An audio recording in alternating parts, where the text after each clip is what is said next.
Shalom, selamat pagi yang dikasihi Tuhan. Apa kabarnya hari ini? Saya berharap semuanya di dalam keadaan baik, di dalam sukacita yang dari Tuhan. Kita mulai hari ini dengan doa terlebih dahulu. Terima kasih ya Tuhan Yesus, karena Engkau begitu baik di dalam hidup kami. Tuhan sudah menjaga kami sepanjang malam. Kalau kami bangun di dalam keadaan tubuh yang sehat, Tuhan, itu semua karena kasih karunia-Mu. Bila mereka dalam keadaan kondisi yang kurang baik, mari Tuhan, Engkau menolong mereka, dan biarlah hati mereka dipenuhi dengan sukacita yang daripada Tuhan. Karena Engkau lah sumber kekuatan kami, sumber pengharapan kami. Di dalam nama Tuhan Yesus, sebentar kami akan mendengarkan firman-Mu. Urapi hamba-Mu yang tidak ada apa-apanya ini, berbicara melalui hamba-Mu ya Tuhan. Urapi setiap Tuhan, jemaat-Mu yang mendengarkannya. Di dalam nama Tuhan Yesus Kristus kami mengucap syukur dan berdoa. Haleluya. Amin.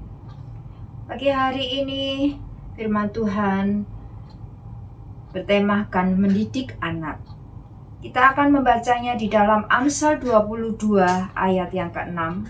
Dikatakan di situ, "Didiklah orang muda menurut jalan yang patut baginya, maka pada masa tuanya pun ia tidak akan menyimpang daripada jalan itu."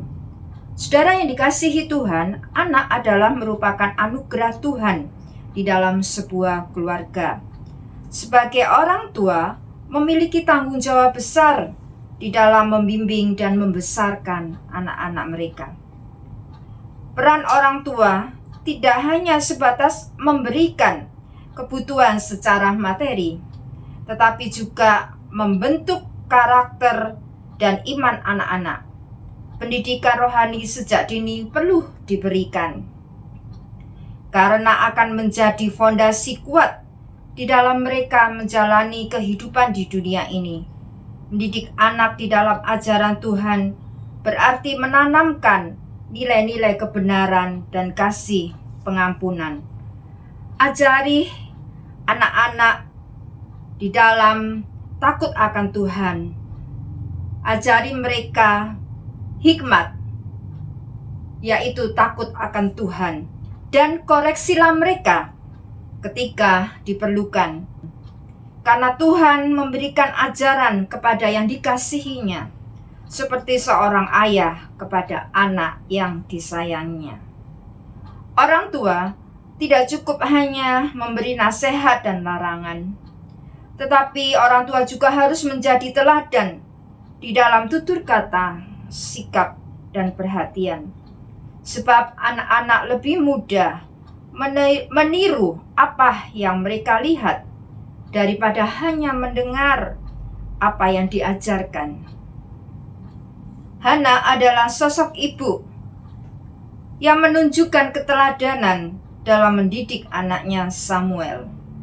Sebelum Samuel lahir, Hana sudah menyerahkan hidupnya kepada Tuhan melalui doa. Ia berdoa dengan sungguh-sungguh agar diberikan seorang anak dan berjanji akan menyerahkannya kembali kepada Tuhan. 1 Samuel pasal 1 ayat yang ke-11. Keteladanan Hana mengajarkan bahwa doa merupakan fondasi utama di dalam mendidik anak.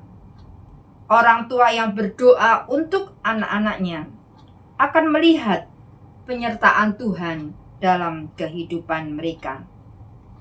Mendidik anak bukan hanya soal memenuhi kebutuhan dan kebahagiaan mereka di dunia, tetapi juga mengarahkan mereka untuk hidup sesuai dengan kehendak Tuhan, sehingga pada masa tuanya pun ia tidak akan menyimpang daripada jalan kebenaran itu.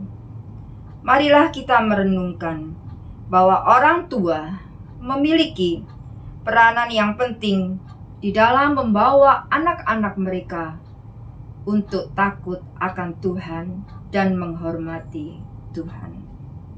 Kiranya firman Tuhan ini boleh menjadi kekuatan bagi kita semua. Mari kita berdoa. Tuhan Yesus, berikan kemampuan kepada setiap keluarga-keluarga Kristen ya Tuhan, untuk mendidik anak-anak mereka hidup seturut dengan kehendak-Mu, hidup seturut dengan jalan-Mu ya Tuhan. Berikan hikmat kepada para orang tua untuk memenuhi kebutuhan anak mereka, bukan hanya secara jasmani saja, tetapi juga terlebih secara rohani. Jadikan orang tua juga menjadi teladan di dalam kehidupan mereka, sehingga anak-anak ini bisa melihat keteladanan itu. Berkati Tuhan umat-Mu pada pagi hari ini. Mari kita sama-sama berdoa Bapa kami. Bapa kami yang di surga, dikuduskanlah nama-Mu, datanglah kerajaan-Mu, jadilah kehendak-Mu, di bumi seperti di surga. Berikanlah kami pada hari ini makanan kami yang secukupnya, dan ampunilah kami akan kesalahan kami, seperti kami juga mengampuni orang-orang yang bersalah kepada kami. Dan janganlah membawa kami ke dalam pencobaan, tetapi lepaskanlah kami daripada yang jahat. Karena Engkau-lah yang empunya kerajaan dan kuasa dan kemuliaan sampai selama-lamanya. Amin. Tuhan Yesus memberkati.